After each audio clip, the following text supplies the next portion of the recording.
And that, for the 374th time, is why in great detail the Equestrian military sucks.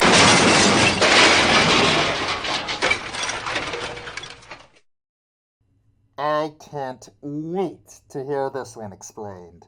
Long story involving 2 dragons, dimensional rifts, and a banana. Sorry about your speech, but it seems like it's high time you talk about something new. Something that people want to hear. Being? Complaining! Come on, Josh, let's talk about things you want the pony show to get to, character-wise at least. I know you want to talk about Princess Celestia. I hate you. But you love Princess Celestia, right? Fine. Top 10 characters that need more development, featuring ILoveKimPossibleAlot.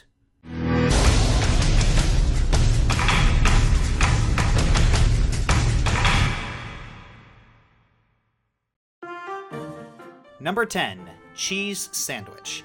So let me get this straight. You had Weird Al as a character that not only had an incredibly positive reception, but also rivaled Pinky in terms of personality and abilities, traveled all over Equestria, giving him very valuable experiences to expand on, and you only decided to use him once. Once. To be fair, he's uber expensive. I mean, he costs a lot of cheese. Anyway, I agree. He's the perfect character that even has a backstory with Pinky.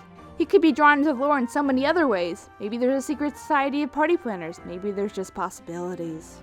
If the staff can draw out some stuff with Maud, there's certainly plenty of possibility with Cheese Sandwich. Like, maybe where they get the money for all their crap?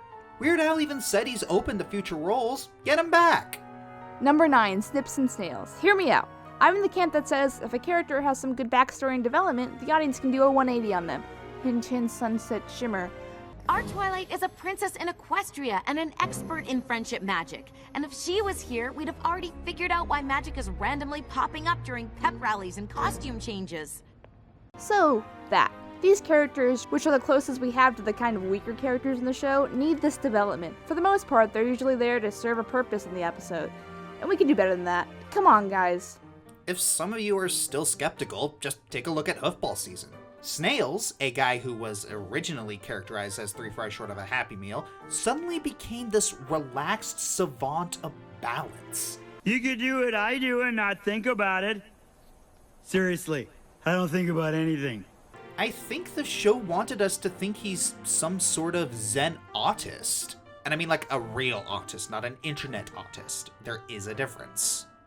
Number 8, Thorax. We realize it's kinda not fair to put him on here before we give the show a chance to flesh him out, but here's the issue.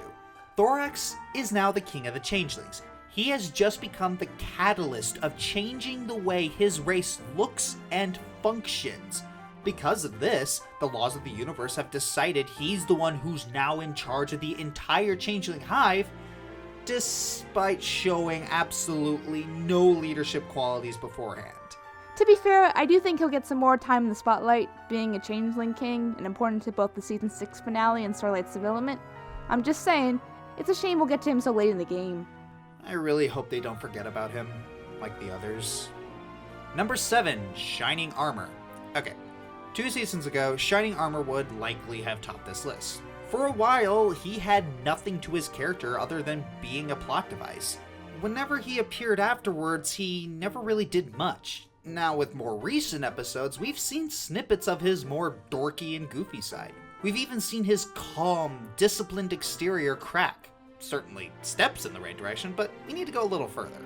He's basically a Morty Stew. The only redeeming factor about him is he's pretty funny sometimes. In the comics, those are the best. There just still seems to be so much missing here. He also kind of lucked out with the whole marrying an Alicorn princess thing. I don't know, we need a silly flashback episode or something to show the more dorky side of him. Number 6, Sakura.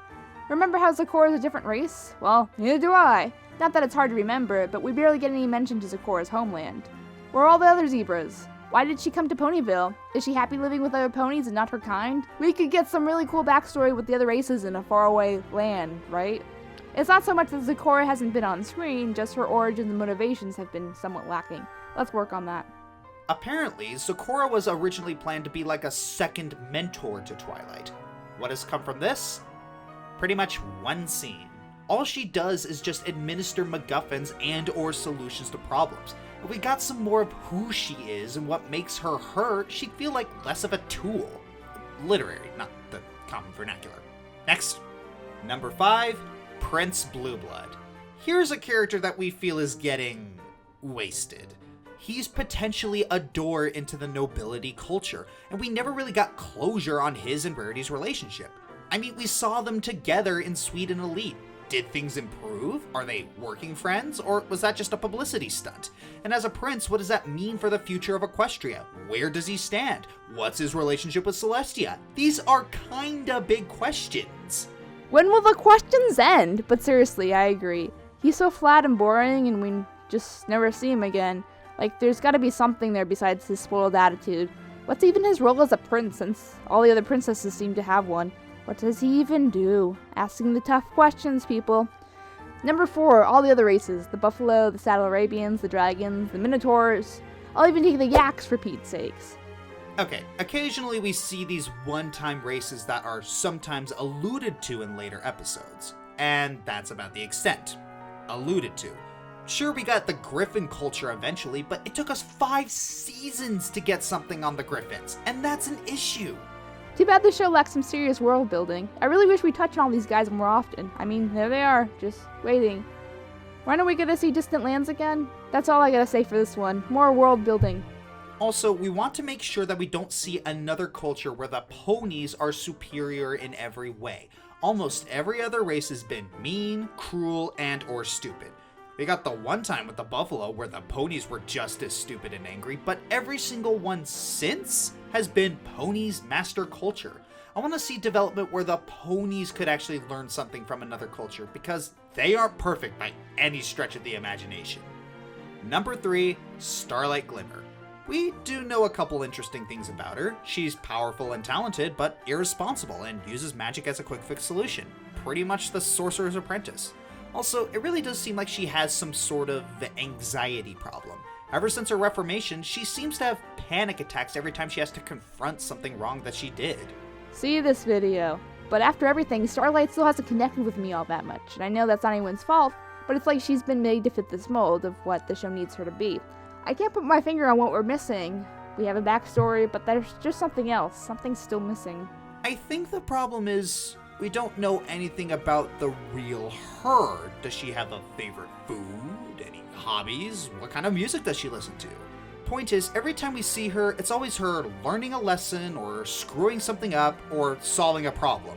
One that was probably started by her. We don't see much of her in her off time. It would help the audience connect with her more if we could see more of a character and less of Sunset Shimmer 2.0. Number 2, Princess Celestia. Oh boy, here we go. The thing the flaming butt over here can't stop talking about. Huh, I just realized your butt is flaming. Does that mean you— Anyways, Celestia is supposed to be the head honcho of all head honchos in the show. After 6 seasons, we still know nothing about her. Yeah, we know she might like cake, but then again, who doesn't? We know she's a bit mischievous and wants to bring out the best in others, so why does it feel like we still know nothing about her? Because we spend barely any time with her and learn most of what we need to know from exposition from other characters, you know, when she's not giving it herself. She has the potential to be this Dumbledore-like character with all her wisdom and experiences, but nope, barely around. She needs to be in these things more. You just want to see her and Discord kiss. Psh, everyone does. Speak for yourself. Number 1, Princess Cadence. Say what you will about Shining Armor, at least he has a clear character. He's duty-bound, polite, and gallant, but he's also a little goofy and nerdy. He's calm in the face of warfare and danger, but when it comes to social interactions and fatherhood, he panics. Cadence? She's, nice, I guess?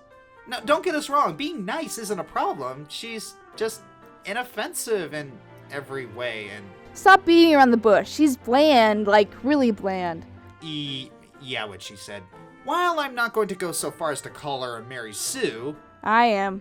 she doesn't really do much. Whenever she shows up, she's just there. The most we ever got from her was she thought the Crystal Empire was kinda boring at one point. Why? That's all we get. We barely see her do things that are princess-like and non-princess-like. As with Starlight Glimmer, we want to see more sides of her. I mean, she gave birth to an alicorn, and the husband got more development out of it. Other unrelated characters got more development out of it. That's a problem. I think I talked about Cadence already in another video, but agreed. Every time I see her, she just feels like bland product placement. She's getting better over time, but still. What really would have been cool if we get an on-camera origin story or something like that, but we have to save it for a book. A good book. But still, it's a shame. So Josh, did you have fun? I guess. Good. Now if you'll excuse me. I don't understand how she keeps on getting in here. The automatic anti-air laser gun should have gone off. I mean, it worked yesterday. Meanwhile.